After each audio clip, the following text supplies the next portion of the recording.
and today I'm going to talk about controlling the center line. What do we mean by controlling the center line? Here I have a spear in front of me.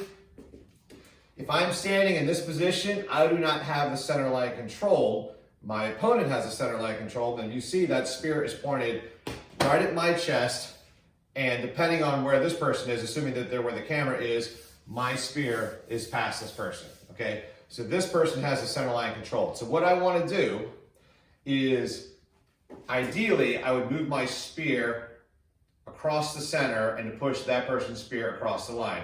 Now, this spear is rigid, taped to the ladder right now, so I can't really do that, but I can move my body position to show you. So this body position now, I have the center line on you. I have the spear, my opponent's spear, going past me. Okay, same thing if I'm on this side. Okay, here I'm in a bad position, but here I've got my spear right at my opponent, and their spear is going right past me. This weekend I had a new fighter agree to help me out. So Sir Donnan and myself gave her a few tips, and on there I'm going to talk about a lot of the principles that I wanted to cover in this video, so it'd be easiest just to show you the video of that practice. Okay, so here's what we're going to do. We're going to stand in front of each other, and I just want to see like, where your spear is. Okay. Okay, that's pretty good. Okay, so I disengage.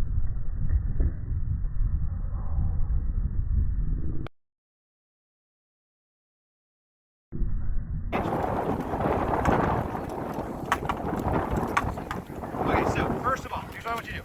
Hold your spear, point it at me. Okay? And your tip, look over your tip at my left shoulder. Okay. Okay, and then look over your tip at my right shoulder. That's about as far as your spear should move 90% of the time. Okay. So what we really want to do is we want to keep it tight. So when I'm guarding, I'll usually do this. I'll rock a little bit my body, okay? But I don't want to go like this to block, and I don't want to go like this to block. Okay. Okay, so work on that.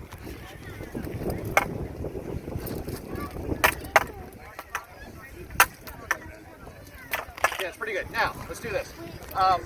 Hold your spear as loosely as you can. Like, don't put any weight into it. You ready? Okay. Now I want you to hold it as hard as you possibly can and really strong. Okay.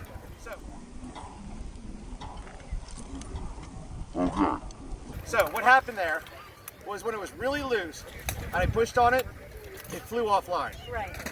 When you're really strong, I couldn't push it offline, but when I disengaged, it pushed you offline there. Right. So what we have to do is you have to be strong when you need to be strong, loose when you need to be loose, and everything in between. So I'm just gonna throw a couple shots at you and just defend. Okay, see how far off your tip went? Try to keep it tight. Good. Good. Good. Okay, I want to do what I call steering a little bit. So just do the same thing, you have to push a little bit more. Okay. Perfect. And I like the way you're stepping this way. Back foot, let's do this. Hold still. Move your back foot that way, 2 inches. Perfect, perfect, perfect. So just have it be a little more square. So what I want you to do is when you, pay attention to this one, Donna.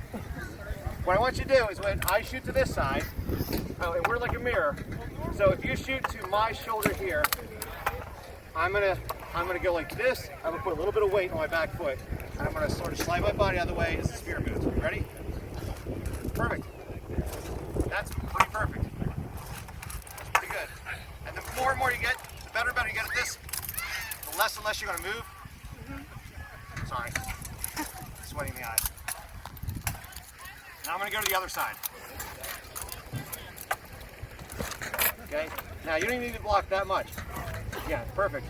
I'm going to steer it just a bit. You like bending your, so I like going like this. You like this? For what she's doing? Okay, so she's going like this, and you like okay. See, I probably do that. That's very different though. You're staying over your hips. Okay. And you're going. Your hips are here, and your piece twisting, going back and staying over here. All right, so I'll go slow. Think about maybe. So remember I told you before, when you block to this side, you're going to move this way. Put your weight on this foot. To the other side, put your weight onto this foot. So you're not doing this, you're just, that's sort of your movement there. Exactly that. So yeah, we're back to this side. So if it goes to your chest, hang on, hold on. 2 feet up, there you go, right there. So if I throw the shot here. Sorry about that. Oh, that's great. Look at that. Okay, good. That's great.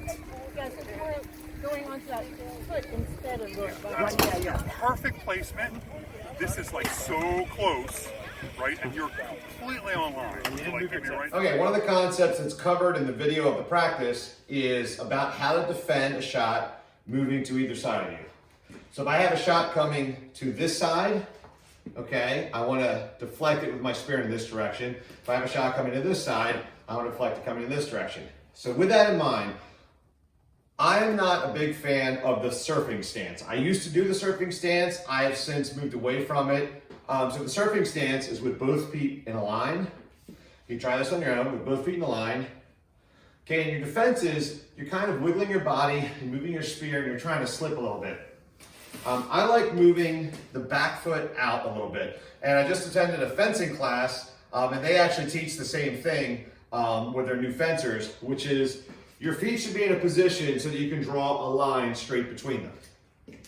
Okay, so if I have my right foot forward here, okay, I point my toe in a little bit, I'm a little bit pigeon-toed. You may prefer having your feet pointing forward.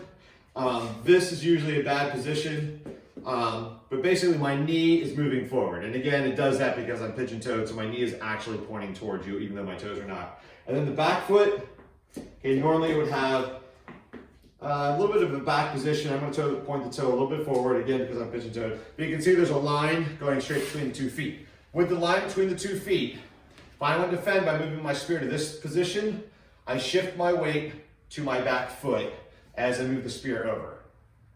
Okay? I'm not doing this. I'm not swinging the spear out this way. I'm just basically shifting the weight over to the back foot. Okay? If I want to now defend a spear and make the spear deflect off in this direction, okay, instead of dodging or doing any of this stuff, I can shift the weight to the front foot as I move the spear over. Back foot, front foot, back foot, front foot, back foot, front foot. Okay, this is your motion, and it's very easy to control this. Try this right now. Stand up, even without a spear. Front foot, back foot, front foot, back foot, front foot. Okay, this should feel very comfortable. Okay, one of the reasons we do this, I've had a couple of fighters that I've worked with. The woman we worked with this weekend was an example of this. She actually has some martial arts training, and she was very good at dodging. Okay, she had very nimble, very good dodge instincts. And we had another fighter that also had a little bit of boxing background, I think, and he was doing more a duck sometimes. If a spear would go across the backside, try to duck the spear. The problems with the ducks and the slips is that you don't have a counterattack ready. So if I move like this, I have to reset to throw. If I move like this, I have to reset to throw. If I move like this, I'm here for the counter. This, here for the counter. So what we're doing is we're keeping the spear on line as we're keeping our body balanced with the hips, the weight over the hips between the feet. And that's our position. So